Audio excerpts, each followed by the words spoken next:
হ্যাঁ মুরব্বী, আপনি কোনো চিন্তা করবেন না। সামনে আমার ইট ভাড়া হইতেছে, ওই ভাড়ার আপনি বানাবো ম্যানেজার। আর আপনার এই হাতের লেহাটো, ওই যে কি বলছেন লেহেন কেকড়া বাকড়া, সোজা করেন।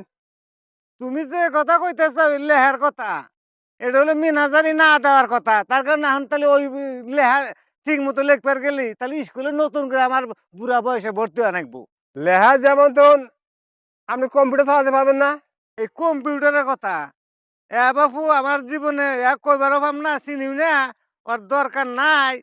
আমার বাপু এই ঠেলা গাড়ির মিনাজারি করে আমার খান লাগবো, তাছাড়া বুদ্ধি নেই। যাও বাবু যাও, থামেন মুরব্বী থামেন।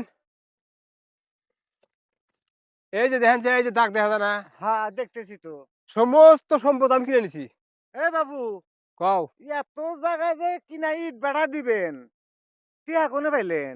ট্যাপ পাই নাই, পামু। লড়াই টিকিট কিনছি না, লড়াই। হ্যাঁ। ওই টিকিটের মধ্যে লেখা আছে 1,20,00,000 টাকা আমি পামু। ও, 1,20,00,000 টাকা পাইবেন? হ্যাঁ ওটি দিয়ে সব জমি কিনে নিয়ে হ্যাঁ। ভাড়া দেবো। ওই ভাড়ার ম্যানেজার আপনি। ও, পাড়া নাই কাটতে বিচি নিয়ে টানাটানি। হ্যাঁ রে বাবু বোঝো না কে, পামু তো। তাই তো, পাইবেন না না পাইবেন, তাইতে তো ফেরাং ফেরবাং ফেরবাং।